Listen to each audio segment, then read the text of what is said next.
Assalamualaikum warahmatullahi wabarakatuh. Perkenalkan, nama saya Salma Fitri Nur Aziza dari kelas 11 Kimia Industri A. Pada kali ini, saya akan membacakan sebuah cerpen yang berjudul Senja Kelabu. Aku 22 tahun, dan gadis itu 20 tahun. Gadis itu akan berdiri di pinggir jembatan sungai Gamping tepat pada pukul 5 sore. Dua tangannya mencengkram erat pembatas jalan, seolah-olah ia membutuhkan pegangan untuk berpijak. Sekian detik berlalu, namun tak kutemui gerakan dari gadis itu. Ia tetap diam, menatap lurus langit barat yang berhiaskan warna jingga. Deru kendaraan yang berlalu lalang di belakangnya sama sekali tak ia hiraukan. Seolah ia hanya sendiri di sana, dengan dunia yang ia ciptakan sendiri. Tanpa gadis itu sadari, dunia khayalnya itulah yang membuatnya seperti ini.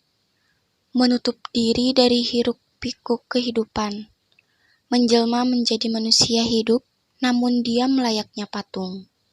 Aku mendesah tak kentara. Setengah jam sudah aku duduk di warung tenda di seberang jalan. Sialnya, aku hanya bisa mengamati gadis itu tanpa bisa menjamah dunia khayalnya. Jika diperbolehkan, aku ingin menemaninya melepas senja. Syukur-syukur bisa menyeruak ke dalam dunianya. Sayangnya, aku tak berhak akan itu. Karena sedari awal, aku sudah mensugesti diriku untuk tak mencampuri urusan gadis itu. Aku hanya harus mengantarnya melepas senja. Ya, itu saja. Namun terasa menyakitkan bagiku. Mas, itu temannya ngapain? Dari seminggu yang lalu, kok berdiri di pinggir jembatan terus? Tanya orang lain. Tak apa, jawab diriku. Sesingkat itu jawabanku pada sang pemilik warung.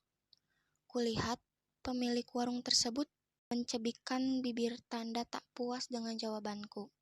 Biarlah, aku tak berniat menceritakannya pada siapapun. Lagi pula, apa yang harus aku ceritakan? Ya, sudah sejak seminggu yang lalu, aku menemani gadis itu di sini. Lebih tepatnya mengantarkannya. Sebab, gadis itu memintaku untuk membiarkannya sendiri di pinggir jembatan. Aku ingin sendiri. Itu yang dikatakannya ketika aku mengutarakan niatku untuk menemaninya di pinggir jembatan. Setidaknya hanya sekedar berdiri, tak mengapa. Namun sekali lagi, ia melarangku. Jujur, aku tak tega membiarkannya tersuruk di dalam sepi. Namun, apa boleh buat jika itu yang dia inginkan? Aku menyesap kopi yang tersisa di cangkirku. Setelah memberikan sejumlah uang kepada pemilik warung, aku beranjak berdiri. Jam sudah menunjukkan pukul 6 petang. Matahari sudah tergelincir di ujung barat, meninggalkan semburat jingga yang mulai terlihat samar-samar karena tertutup oleh gelapnya langit menjelang malam. Aku harus segera membawa gadis itu pulang sebelum dinginnya malam membuatnya menggigil. Kakiku melangkah menyeberangi jalan. Kini aku telah berdiri di sampingnya. Meskipun wajahnya tertutup oleh rambut panjangnya yang tergerai, namun aku tahu fokusnya tertuju pada bantaran sungai. Entah apa yang diamatinya. Sepertinya gadis ini belum menyadari keberadaanku. Ayo pulang. Suaraku tertelan oleh gemuruh arus sungai. Namun cukup terdengar oleh telinga gadis di sampingku. Gadis itu menoleh. Hatiku mencelos ketika mendapati wajahnya yang tampak pucat. Sorot matanya yang biasanya berbinar, kini berubah redup. Yang kukira tatapan rindu kini berubah sendu. Dia pasti kembali, bukan? Pertanyaan yang sama seperti 6 hari terakhir dan di waktu yang sama pula. Pukul 6 petang, menit ke-5, detik ke-4, dan jawaban yang kuberikan tetap sama. Seulas senyum tipis yang kuharap, namun menenangkannya. Tangan kananku merengkuh pundaknya yang tampak pucat. Gadis itu diam, menurut, saat aku menggiringnya menuju tempat di mana motorku terparkir. Aku naik ke atas motor metik warna putih milikku. Sekali lagi, gadis itu menatap langit barat yang sudah sepenuhnya berubah gelap. Kudengar helaan napas berat dari gadis itu. Ia menatapku, mengisyaratkan agar aku memperbolehkannya untuk tinggal sebentar lagi. Namun, aku menggeleng dengan senyum hangat yang terpetak di bibirku. Aku menggedikkan daguku ke jok belakang.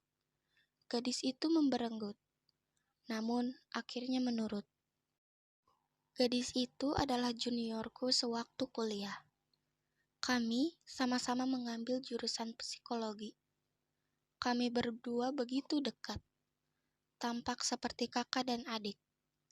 Aku tahu banyak tentang dia, apa kebiasaannya, apa yang dia suka, dan tak ia suka. Bahkan, aku pun tahu siapa kekasihnya. Pria berumur 23 tahun dari Fakultas Teknik Geologi. Keduanya sudah menjalin hubungan selama 2 tahun. Gadis itu sangat mencintai kekasihnya. Ia yakin bahwa pria itu akan menjadi pelabuhan terakhirnya. Seperti itu harapan orang-orang yang percaya akan cinta sejati. Hingga suatu hari, tepatnya seminggu yang lalu, pria tadi meninggalkan gadisnya di pinggir jembatan Sungai Gamping.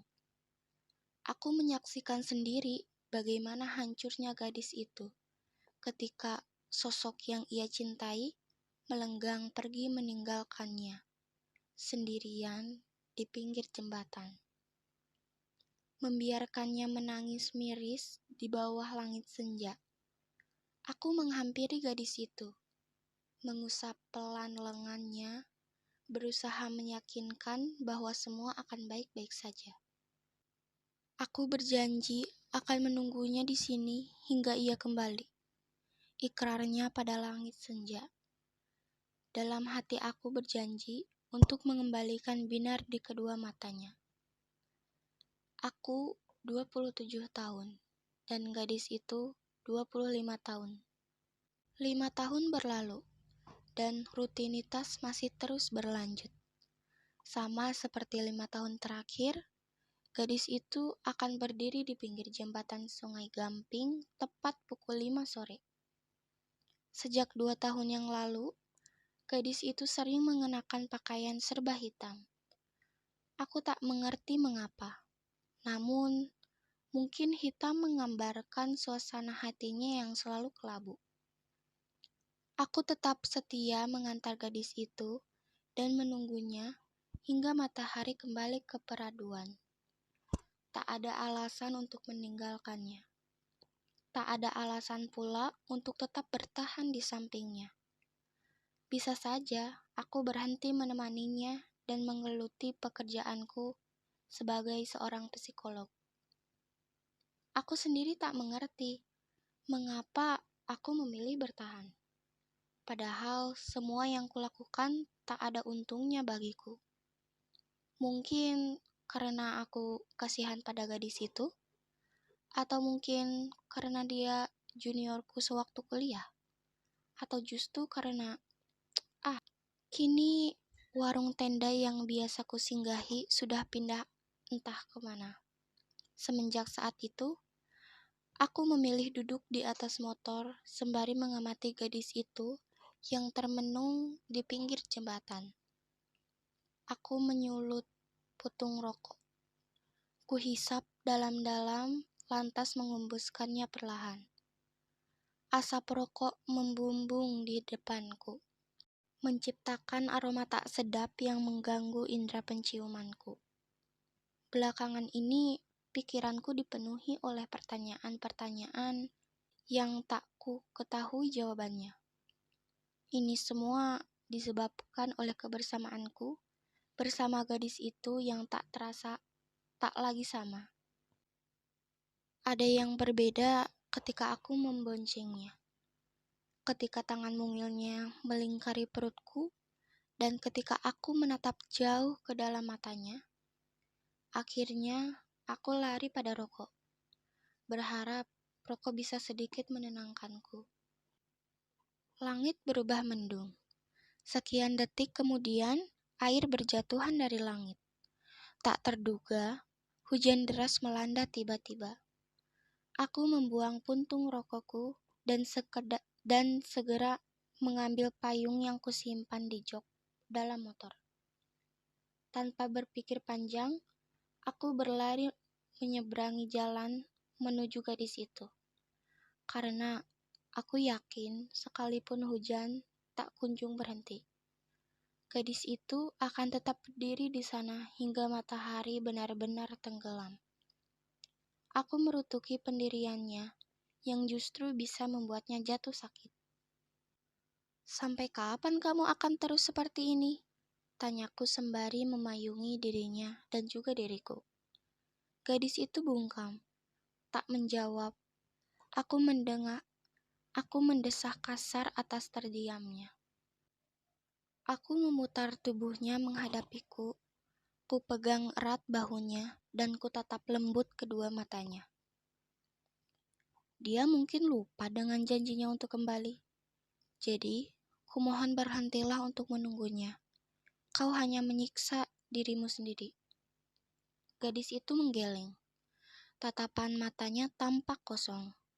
Lingkaran hitam terlukis di kantung matanya. Betapa mengenaskan keadaan gadis itu.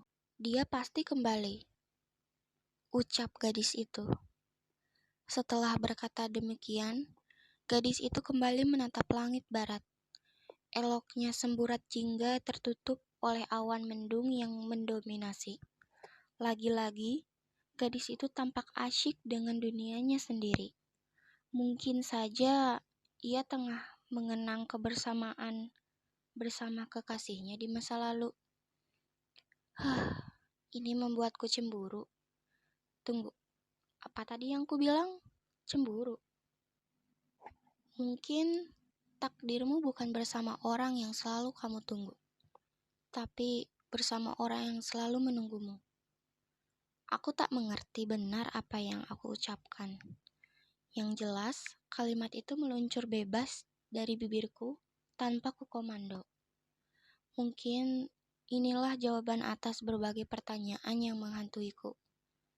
Maafkan aku yang tak bisa mempertahankan predikat kakak adik yang terlanjur melekat pada kita, ujarku dalam hati. Gadis itu menoleh, tetap dengan tatapan kosongnya. Tampak tak ada riak sama sekali di wajahnya. "Berhentilah menunggunya. Lihat aku yang mencintaimu." Aku mencintai gadis itu. Ya, itulah satu-satunya jawaban yang tepat. Di bawah langit senja, aku mengutarakan perasaanku. Berharap rasa itu tak hanya sekedar menjadi milikku. Dalam sekejap matanya yang tampak redup, berbinar bahagia. Namun, sayangnya, bukan aku yang menciptakan binar di kedua matanya. Bagaikan tersambar petir, gadis itu langsung berlari menubruk tubuh pria yang entah sejak kapan berdiri di belakangku. "Kau kembali?" Dengarlah, nada suaranya terdengar jelas. "Kau kembali?" Itulah yang dia ucapkan kepada orang yang berada di belakangnya. Dengan nada suaranya yang terdengar bahagia, seolah beban bertonton telah terangkat dari pundaknya. "Maaf, aku telah membuatmu menunggu terlalu lama," ucap pria itu. Pukul 6 petang, menit ke-5 detik ke-4. Tak ada lagi pertanyaan itu. Sebab, kini pertanyaan yang selalu gadis itu tanyakan terjawab. Penantiannya berujung indah. Pria itu datang lagi, menuntut kembali cintanya yang belum terselesaikan. Tampak lupa jika ia pernah mencampakkan gadisnya. Dan inilah jawaban yang sesungguhnya. Aku harus rela melepaskan gadis itu, bahkan sebelum aku sempat memilikinya. Ini adalah akhir kisah yang kunikmati alurnya, namun kubenci akhirnya. Di bawah guyuran hujan, aku meratapi senja yang berubah kalbu, selayaknya hatiku yang menangis pilu. Dan kini aku tahu, kita tidak boleh menilai orang dari luar, karena kita belum tahu betul apa yang sedang terjadi pada diri orang tersebut.